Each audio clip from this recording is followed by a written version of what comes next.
For far too long, the federal government's simply been spending and borrowing far more money than it should. It's been borrowing and spending money that it doesn't have. Now, for individuals, for businesses, even for states and local governments, this kind of conduct is not just inadvisable, which it clearly is, but it's also impossible. I mean, sure, people can get away with that for a short period of time, but the laws of mathematics very quickly are able to catch up with them. And so they can't do it. But the federal government is unique in this regard. There's something about the size of the U.S. economy, coupled with the status of the U.S. dollar as the world's reserve currency. There's a combination of factors that has given the federal government this ability that's somewhat unique. You see, because it has access to essentially what amounts to a printing press in Washington, D.C., that prints out more and more money with reckless abandon. More and more money in a way that would be impossible, not just for any individual, any family, or any business, or any nonprofit, but also most governments in the United States and the world could never dream of. But this government has been able to get away with it because of these unique factors and unique features that exist here. And so the federal government just spends more money as if the laws of mathematics did not apply. Now, in recent history, the federal government's been spending something in the range of about $4 trillion a year. Tragically, this is a massive sum of money, but tragically, that has represented about $1 trillion a year more than we bring in. So we've added to our debt at a rate of about $1 trillion a year. This is stunning, especially when you consider the fact that we've been at the top of an economic cycle over the last few years. We had not been in a state of a recession, and we were spending this money, even with a booming economy. We weren't able to bring our outlays down to match our revenues coming into the federal government. So it's been about $4 trillion, more or less, over the last few years. But last year, with COVID-19, we spent a total of $6.6 trillion.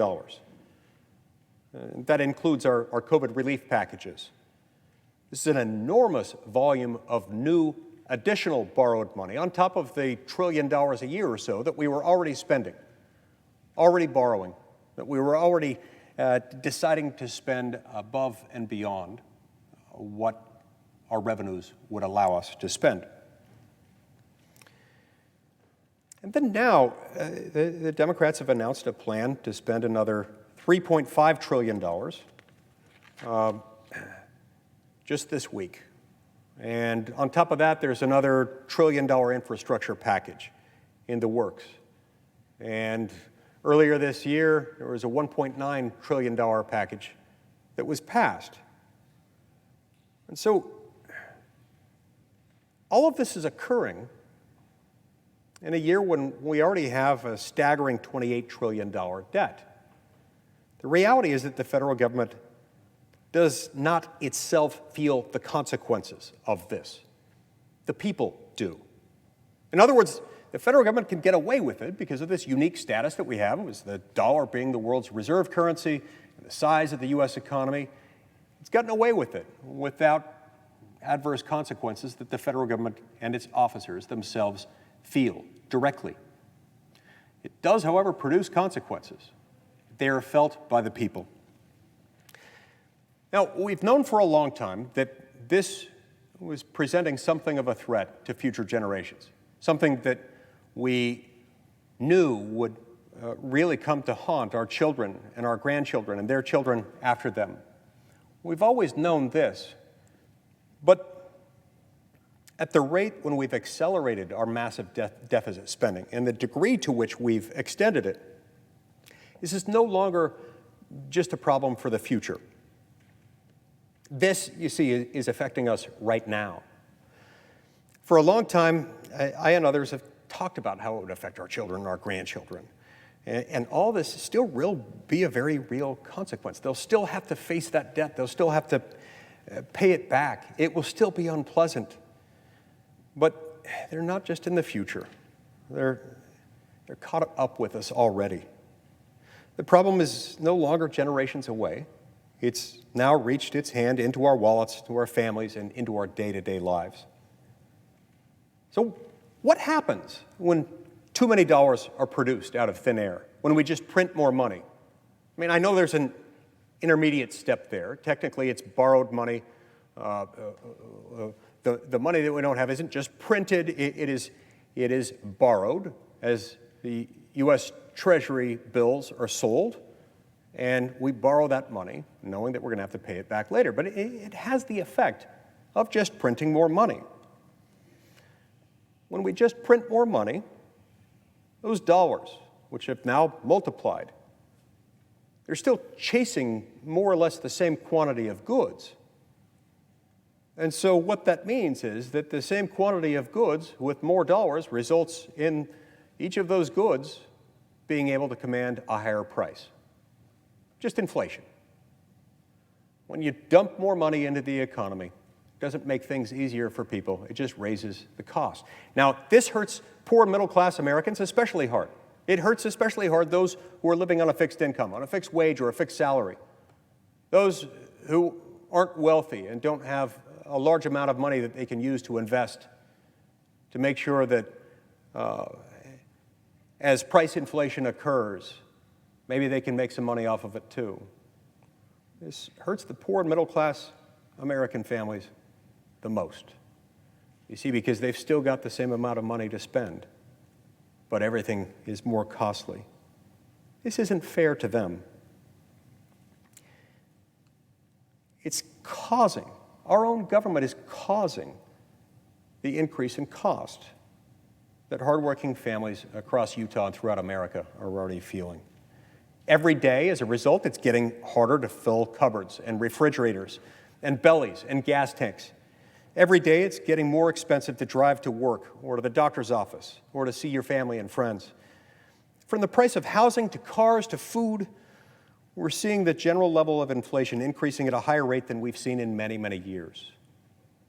The U.S. Bureau of Labor Statistics has produced data for May that saw the biggest 12-month consumer price index increase in 13 years. This follows the April number, which was 4.2% higher than April of last year. The data from May also showed that gasoline prices are up over 50% from last year, that used vehicles are on average costing 30% more over last year, and that food bought outside the home has seen a jump of 4%. Chicken prices are soaring. Boneless, skinless chicken breast is trading at $2 a pound compared to the $1.30 a pound that it averaged over the last decade. Some packages of diapers that cost about $25 as recently as last year now cost around $40, and there are fewer diapers inside the package, further emphasizing the nature of the problem. By the way, these higher prices disproportionately impact the poor and middle class who don't have the luxury of investing their income and don't have the luxury of having that added buffer. And we in Utah are feeling the pinch. According to a recent survey, 85% of Utahns are worried about inflation. So what does this mean? Well, sadly, it means hard choices are in front of us. Hard choices that we're going to have to face sooner than we might wish, but we will have to face them whether we want to or not. This means that we'll have to say no to some hard things that, while not necessarily bad in and of themselves, things that might be good, things that others are incorrectly presenting as necessary and affordable when they're not. But we have to say no to them so that we can say yes to what is necessary.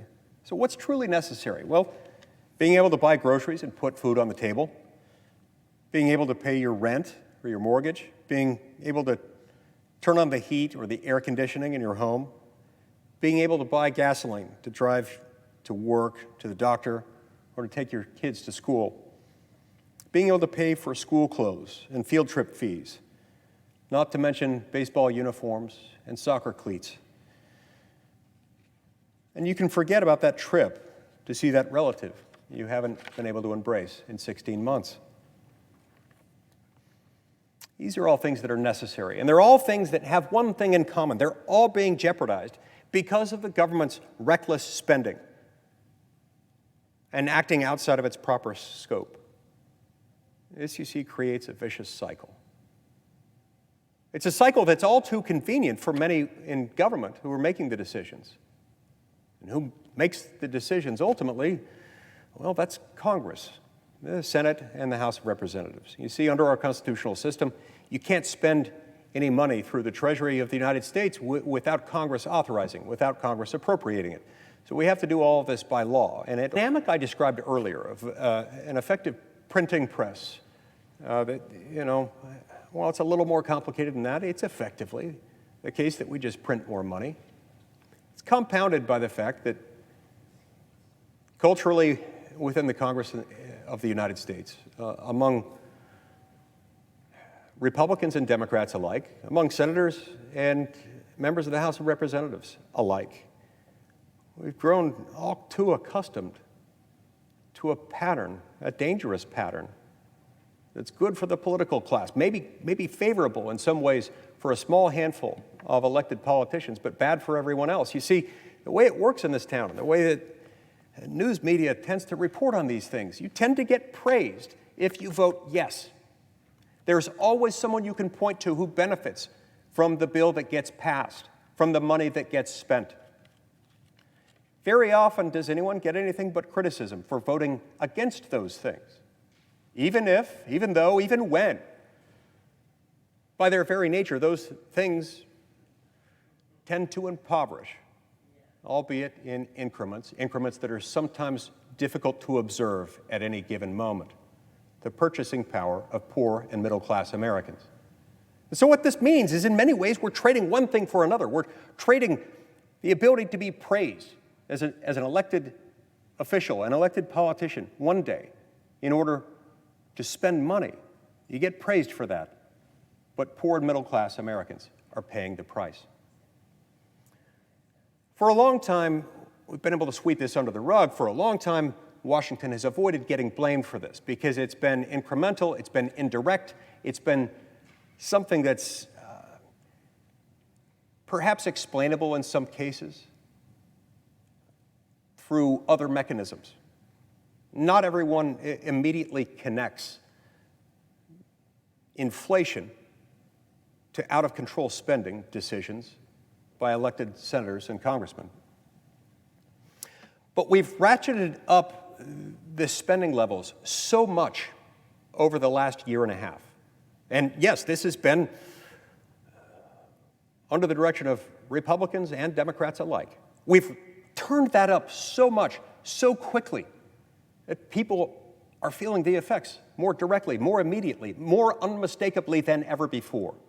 And yes, it is our fault because, yes, we have put our own political convenience ahead of the interests of poor middle-class Americans. And that's to our shame. That's to our shame, especially if we don't recognize that we're doing it and seek to correct it.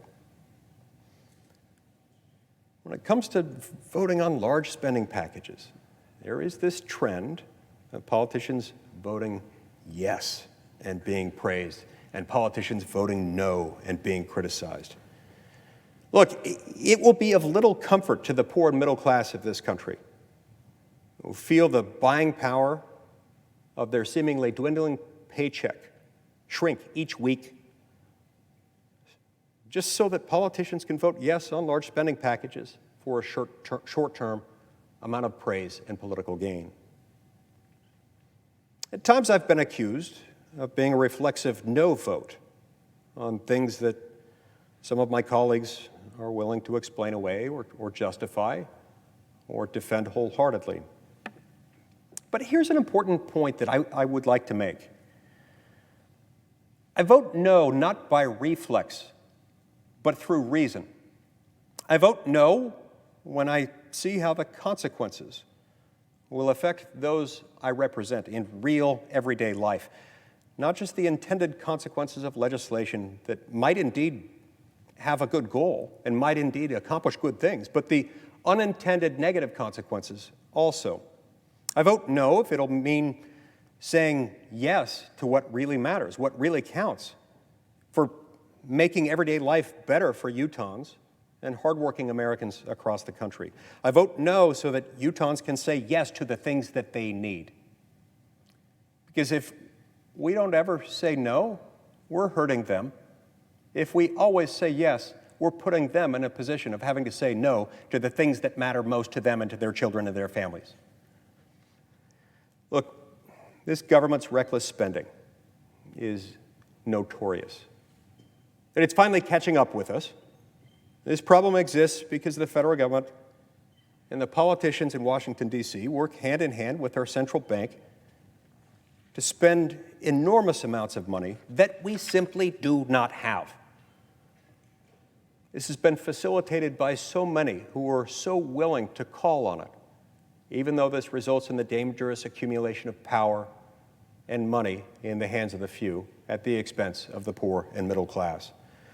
We are feeling the consequences of these things right here and right now. It's up to us to take action, to pump the brakes and steer our government back in a fiscally responsible, sustainable, and sane direction. The consequences will only get worse if we do not, and if we do not do so very fast. Thank you, Madam President. I yield the floor.